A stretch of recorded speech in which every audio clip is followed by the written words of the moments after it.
Bienvenue à toutes et à tous pour cette nouvelle vidéo qui va être consacrée à l'amour inconditionnel. L'amour inconditionnel, c'est quelque chose dont on entend souvent parler. Je vais essayer, à travers cette vidéo, de vous expliquer qu'est-ce que c'est au fond, comment je suis arrivé, sans prétention aucune, à passer le seuil de l'amour inconditionnel, et aussi et surtout comment ça se traduit dans la vie au quotidien, parce que ça a forcément des implications. Sinon, ça reste un amour inconditionnel théorique, et ça, on y arrive assez facilement. Tout d'abord, qu'est-ce que c'est l'amour inconditionnel? Comme son nom l'indique, c'est aimer les gens et nous-mêmes sans condition, c'est-à-dire indépendamment des actes que l'autre pose, on arrive à l'aimer de la même façon. Aimer de façon inconditionnelle ne veut pas dire tout accepter.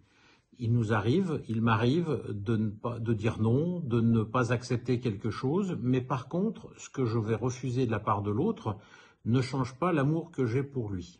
C'est vraiment ça, la base. Pensez bien à vous inclure dans l'amour inconditionnel.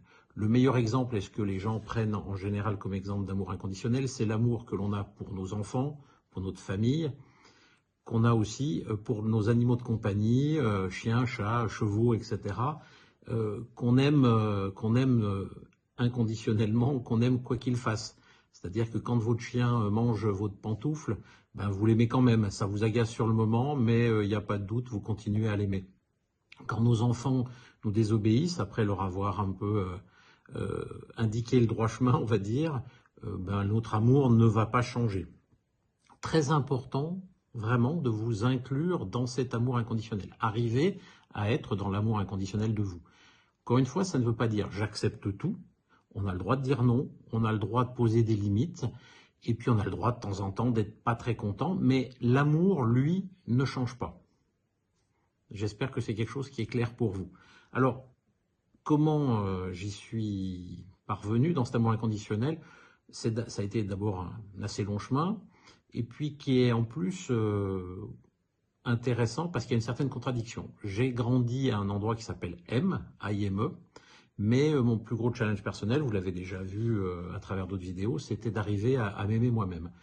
Ça a été un gros travail. J'avais fermé mon cœur parce que je pense que j'avais surtout peur de souffrir et que je ne savais pas ce que c'était finalement ouvrir son cœur. Et je sentais comme une barrière, comme si mon cœur avait été mis dans une sorte de boîte. Et quand il voulait un peu s'expanser ou battre, il se heurtait aux limites de la boîte elle-même. Le travail s'est fait, oui, comme je l'ai dit, pas toujours facile. Apprendre à s'aimer, donc c'était d'abord apprendre à devenir un ami avec soi-même et puis progressivement arriver vers un petit peu d'amour de soi. D'ailleurs, une petite remarque, entre féminin et masculin. On va dire que les personnes qui sont plus dans leur féminin, donc on pourrait dire des femmes, mais pas que, auront une tendance plus facile à ouvrir leur cœur. Par contre, ces personnes-là vont ouvrir leur cœur vers un amour conditionné, tandis que ceux qui sont plus dans le masculin vont avoir plus de mal à ouvrir leur cœur, mais quand ils vont ouvrir leur cœur, ils vont avoir plus de facilité à aller vers l'amour inconditionnel. C'est une parenthèse qui est importante, il n'y a ni mieux ni moins bien. N'oubliez pas que vous et moi, au fil des vies, on a été parfois homme, parfois femme, donc il n'y a pas de discrimination, de distinction. Vraiment, j'insiste, le féminin plus facilement dans l'ouverture de cœur, à travers, entre autres, les enfants, etc., à travers une sensibilité plus importante, et ceux qui sont dans le masculin, plus grande difficulté à ouvrir le cœur, mais quand il est ouvert, il va vers quelque chose qui est beaucoup plus amour inconditionnel. Il va vers, je n'ai pas dit qu'il y arrivait systématiquement. Donc, le chemin a la même longueur, mais on va dire que les défis ne sont pas les mêmes. Pour revenir au sujet de fond, quand j'ai senti que vraiment je commençais à approcher de cet amour inconditionnel, j'étais en couple, mais dans un amour conditionnel, et puis j'ai eu la chance de pouvoir aller voir Ama qui donnait une séance collective en Suisse. On est à ce moment-là autour de 2007, je dirais, côté de Winterthur, et donc je me présente là-bas avec celle qui était ma compagne de l'époque. Au moment où on arrive devant Ama, à l'époque, je ne sais pas si c'est toujours le cas, quand on était en couple, elle nous prenait ensemble dans les bras. Et au moment où on arrive pour être dans ses bras, elle repousse ma compagne et elle demande à me prendre seule. Donc ça, c'était très mystérieux. Ça faisait un petit moment où vraiment je voyais cette barrière sur mon cœur et que je voulais faire tomber pour aller vers cet amour inconditionnel.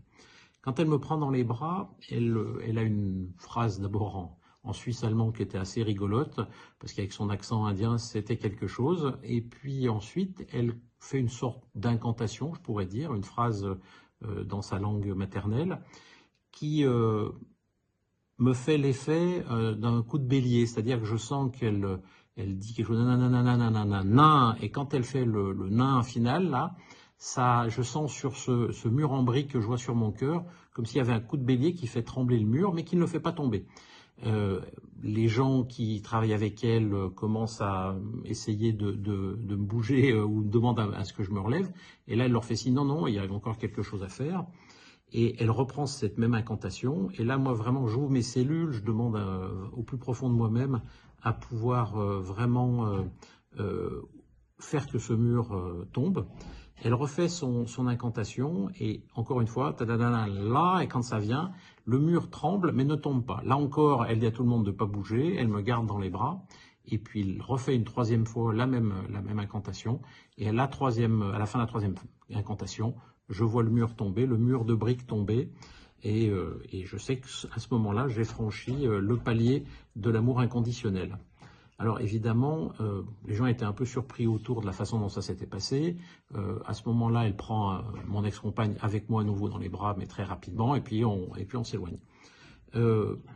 Très intéressant, c'est que dans les jours qu'on suivit, ma compagne a complètement implosé ou explosé, je ne sais pas quel est le terme le plus cohérent.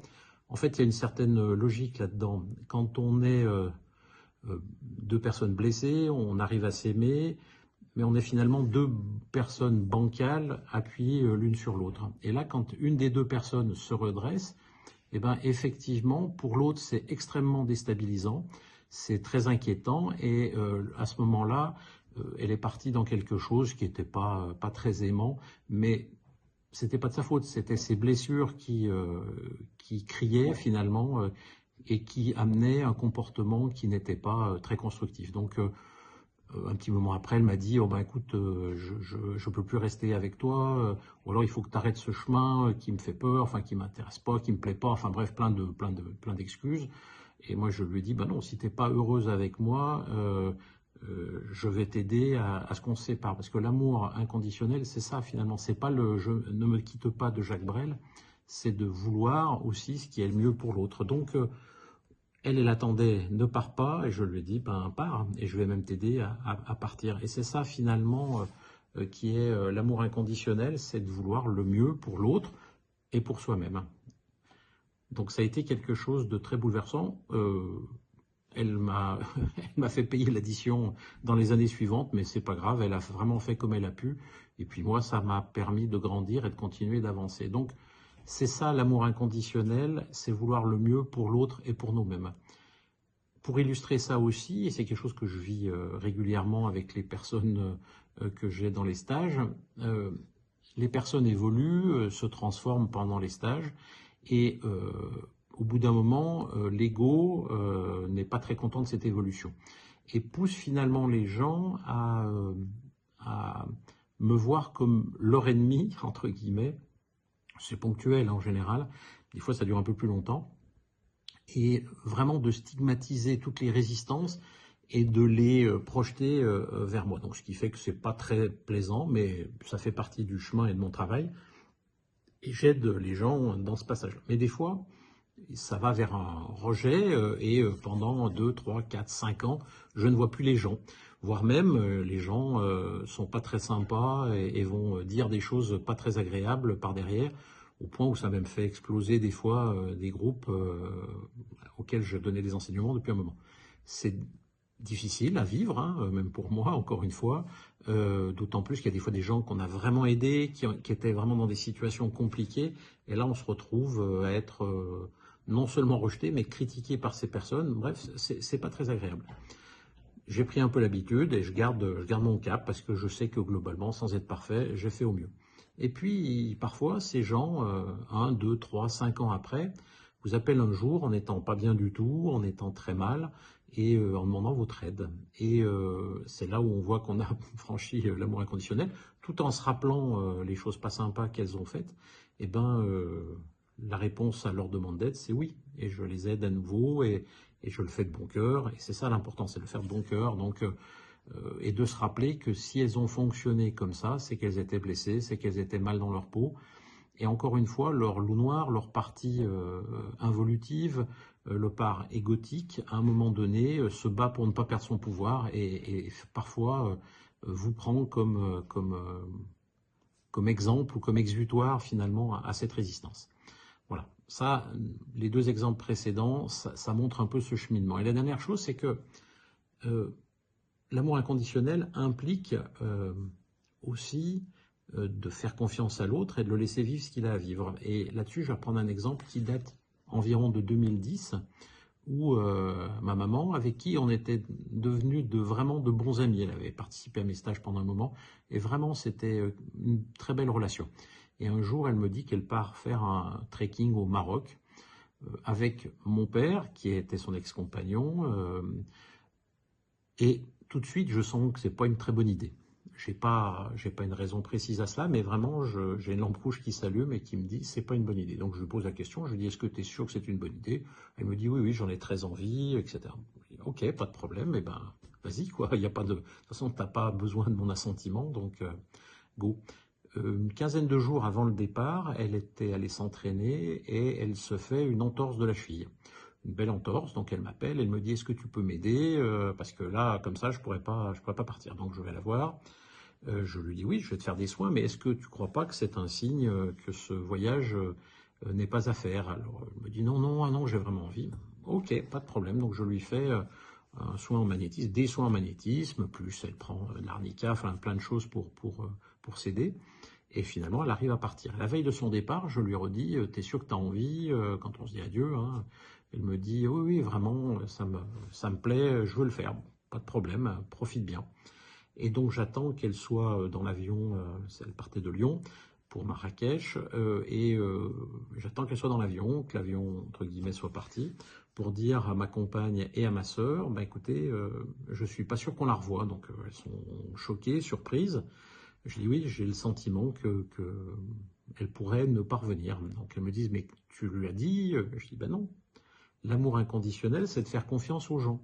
C'est aussi, après leur poser des questions, leur dire est-ce que c'est une bonne idée, lâcher prise et que ce soit leur choix, vraiment. Donc c'était pas facile, hein, je l'aimais profondément, ma mère, mais voilà, c'est ça l'amour inconditionnel. Et donc elle a fait ce trekking, et l'avant-dernier jour, je crois que c'était, ou 2 jours avant la fin, elle est tombée dans un ravin d'assez haut apparemment, et il y avait des piquets de tomates, et elle a vu un piquet de tomates arriver vers sa tempe, et au dernier moment elle a décidé de mettre la main, et donc son poignet a explosé, elle a dû être opérée, elle avait une grosse blessure à la cheville, mais elle s'en est sortie vivante. Et quand elle est revenue, je lui ai expliqué les choses, et elle m'a dit mais pourquoi tu m'as pas dit ça, enfin que t'avais... Je lui ai dit mais parce que je t'aime et que je voulais que tu fasses le choix, toi. Et j'étais prêt à accepter que tu fasses le choix de ne pas vivre. Et effectivement, je parle de choix, ça peut choquer ou surprendre. C'était réellement un choix. Et elle y a repensé, elle m'a dit effectivement, quand j'ai vu le piquet de tomate arriver vers ma tempe, j'ai senti que je pouvais mettre la main ou pas. Et vraiment, j'ai décidé de mettre la main et me protéger comme ça. Et ce qui a été très intéressant, c'est que je pense que son destin était écrit pour que sa vie s'arrête là. Mais on a les choix, on a le choix et on a toujours des opportunités. Et elle a fait le choix de se donner la vie. Intéressant, c'est qu'elle avait souvent ou longtemps été en dépression. Et à partir de ce moment-là, elle n'a plus besoin de traitement du tout. Elle était plus dépressive. Comme tout le monde, elle avait des hauts et des bas, mais plus du tout dans la dépression, comme si elle s'était donné la vie, en fait, cette fois-là. Et ça a vraiment été quelque chose de merveilleux. Et elle a vécu 9 ans ou 10 ans supplémentaires, jusqu'à faire une hémorragie cérébrale à 73 ans, et où elle est partie. Et c'est parti très brusquement, parce que c'était en 1 heure, comme si il ne fallait pas qu'on puisse intervenir, ni moi, ni les médecins, ni qui que ce soit. Mais elle a eu ce bonus et ça a été vraiment 9 ou 10 années merveilleuses où on a partagé plein de choses. Elle a participé à mes autres stages. Ce que je veux dire par là, c'est qu'aimer les gens inconditionnellement, c'est aussi leur faire confiance, les laisser faire leurs choix, y compris quand ce sont des choix qui peuvent amener à la mort. C'est ça l'amour inconditionnel. Donc, aimer les gens sans condition, les laisser faire leurs expériences et accepter qu'ils puissent finalement nous quitter, y compris définitivement. Voilà. J'espère que là, toutes ces choses-là vont vous intéresser, vont aussi vous titiller, vous donner envie de faire ce chemin, parce que c'est quelque chose de très agréable, hein, vraiment. Maintenant, quand on franchit le seuil de l'amour inconditionnel, il y a une différence entre l'amour inconditionnel au niveau des rites et puis l'amour inconditionnel d'un Bouddha ou d'un Jésus. C'est un chemin entre les deux, c'est-à-dire que j'ai passé la porte et j'ai avancé depuis dans la pièce de l'amour inconditionnel, mais il me reste encore du trajet à faire. La grosse différence, c'est une notion de timing, c'est-à-dire que eux, à aucun moment, ne sortaient de cet amour inconditionnel. Moi, il m'arrive pendant quelques minutes, quelques heures, peut-être quelques jours, mais rarement très longtemps, de sortir de cet amour inconditionnel, et puis j'y reviens très vite. Donc, je me connais, je vois ce fonctionnement-là. C'est ce qui fait la différence entre eux et moi et qui fait qu'il va falloir que je travaille encore pour grandir dans l'amour inconditionnel de moi et des autres. Voilà. J'espère que ça vous aura plu, que ça vous aura intéressé, que ça vous donnera envie de continuer ce chemin. Et pour aller vers l'amour inconditionnel, il n'y a pas d'autre mystère. Il faut se guérir de nos blessures, émotionnelles, de nos blessures karmiques, de tout ce qu'on a vécu de non-aimant dans notre vie, mettre du pardon dans toutes les choses, voir tout ça, toutes les épreuves de la vie comme des opportunités de croissance, et puis apprendre à nous aimer progressivement, tranquillement. Donc d'abord devenir des amis avec nous-mêmes, avant d'apprendre à nous aimer, et ensuite nous aimer inconditionnellement. Ça nous permet en même temps, en parallèle, de commencer à être gentil et bienveillant avec les autres, de commencer à aimer les autres et finalement d'aimer les autres inconditionnellement. Voilà, j'espère que ça vous titillera vraiment. Et puis à bientôt pour une prochaine vidéo. Merci, au revoir et à bientôt.